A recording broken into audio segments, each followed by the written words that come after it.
வணக்கம். இந்த வாழை மரத்தை பாருங்கள். இது வாழை மரம். இன்னொரு அதிசயமான ஒரு வாழை மரத்தை பார்க்க போகிறீங்க.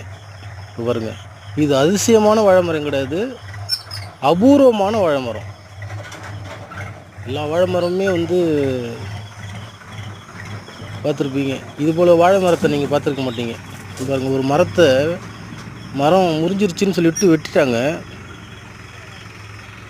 ஆனால் அந்த வாழை மரத்தை பாருங்கள், என்னை துண்டாக வெட்டினாலும் நான் உள்ளேருந்து தார் போட்டுருவேன் அப்படின்னு தார் போட்டிருக்கு பாருங்கள்.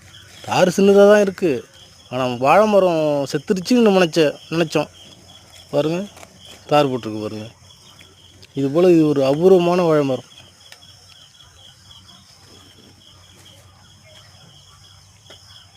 சூப்பராக இருக்குல்ல. இன்னொரு வாழை மரத்தை பாருங்கள். ஒரு மரம் உயரமாக போயிடுச்சு, ஆனால் அது அந்த இலைகளுக்கு மத்தியில் தான் தார் வெளியில் வரும். நடுத்தண்டுலேயே மரத்தை கிழிச்சிக்கிட்டு தார் வந்திருக்கு பாருங்கள். பாருங்கள், இந்த காய் பழுக்க போகிறதில்ல, ஆனால் சாப்பிட முடியாது. ஆனால் அது ஒரு அதிசயமாக தெரியுதுல்ல. நடு மரத்திலே கிழிச்சிக்கிட்டு தார் வெளில வந்துருச்சு. இந்த வாழை மரத்தில் எதுவுமே வேஸ்ட்டு கிடையாதுங்க.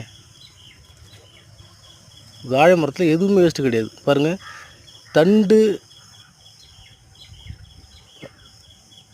அது